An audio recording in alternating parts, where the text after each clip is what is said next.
Let's return to Canberra now to discuss how the day is shaping up. Joining us live is Jim Middleton, former Sky News host and respected political journalist in Canberra, now still stalking the halls there at Parliament House as an advisor for Council House. Jim, good to see you.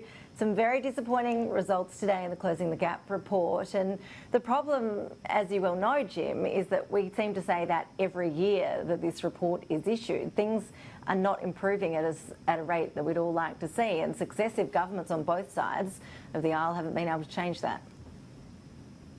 Certainly have not. Good day to you, Ash. Good to be talking to you. Yes, very, very sad indeed. Quite frankly, it's a disgrace, is it not, that in a rich nation like Australia's, that on two of the most fundamental figures, that is life expectancy and infant mortality, Indigenous Australians remain so far behind the rest of the community as far as those two really key indicators are concerned. The Prime Minister's quite right when he says that we're failing as far as this is concerned. No wonder that he would want to look at a new way of dealing with it. On the other hand, he does say that we, that is the non-Indigenous community, think we know better than the Indigenous community. Well, one thing I guess you could say about that is that we did once have the Aboriginal and Torres Strait Islander Commission, which was supposed to give Indigenous Australians some autonomy in the way in which they dealt with their affairs. That got abolished during the Howard years. So let's hope, for the sake of our standing and the life and welfare of Indigenous Australians, that the new approach being proposed does a hell of a lot better than where we are to date.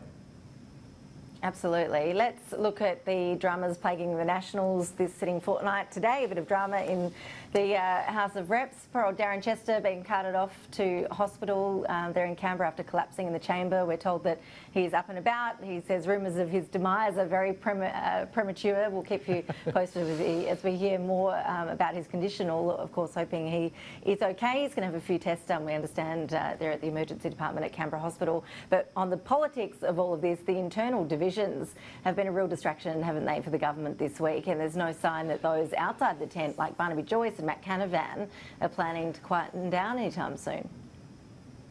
Yes, there's a couple of things to be said about this, Ash. Number one, you can see that drip, drip, drip. There are stories, accounts, attempts to undermine Michael McCormack at every turn. New stories in the media this morning, and that will continue. When that starts to happen, history suggests that a leader's on borrowed time.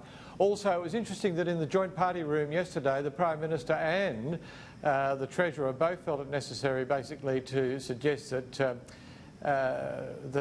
there ought to be a unity where none exists now. Now, when you get to that point, it's generally too late. So it does seem that Michael McCormack remains on borrowed time, and there's no indication at all that the Queensland Nats, in particular Matt Canavan, are going to pull back from their very hard line on issues like coal and jobs there. This is a long-standing division within the National Party between the Queenslanders and the rest, but I don't think I have ever seen it as bad as it is now, and I just think it spells very, very difficult times for Michael McCormack, but also for the government as a whole. Gets no clear air, and these stories will continue, I suspect, until Michael McCormack is replaced.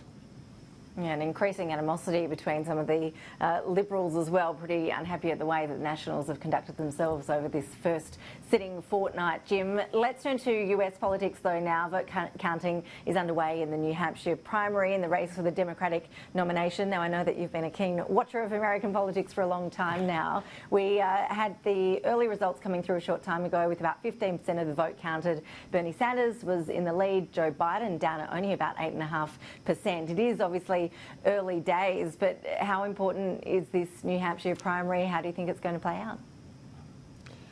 It is significant, and it will be interesting to see whether some people do start to drop out of this. So, look, fundamentally, if the trends continue, it's about what you would expect for Bernie Sanders in the state next to his own, Vermont.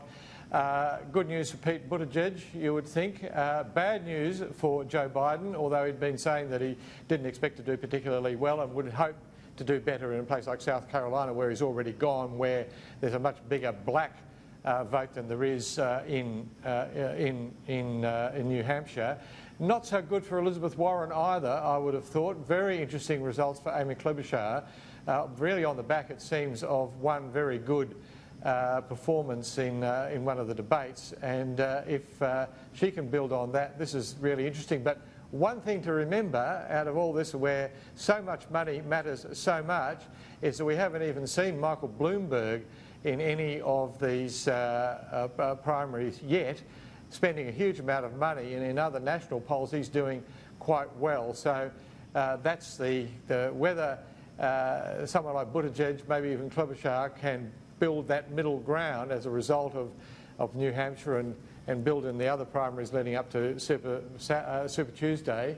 That will be interesting, but Michael Bloomberg still a force to be reckoned with, I suspect. But the other thing, though, is Donald Trump, you'd have to say, is still odds-on favourite to retain the presidency come next November. Well, that's right. I mean, whoever emerges as the candidate, it really has this tough challenge ahead of facing Donald Trump, because we've seen that despite the recent impeachment trials, despite everything surrounding Donald Trump's presidency, his popularity is still sort of tracking along and even increasing in recent polls. Well, it also, Ash, it is relatively rare for a first-term president to lose at the second go-round. Jimmy Carter lost the 1980 election to Ronald Reagan, and then George Bush, the first George Bush, lost in 1992, but really only because there was a third-party candidate which split the Republican vote. So in any event, it's very unusual, and in these circumstances where there's still a very large field of Democrats, none of them really looks like a standard bearer for the Democrat cause. The Democrats are still trying to work out who they want to be. Do they want to be a middle-of-the-road, centre-leftish party, or do they want to go further left to Bernie Sanders and Elizabeth Warren? As long as they keep having that internal debate, I think it makes it the task of them getting a coherent and clear run through to next November. It makes it much, much harder, makes it much easier for Donald Trump. Jim Middleton, you are like a walking, talking political encyclopedia. It's always good to tap in and hear your thoughts as to where things are at. Appreciate you joining us on Newsday this afternoon. Thank you. My pleasure.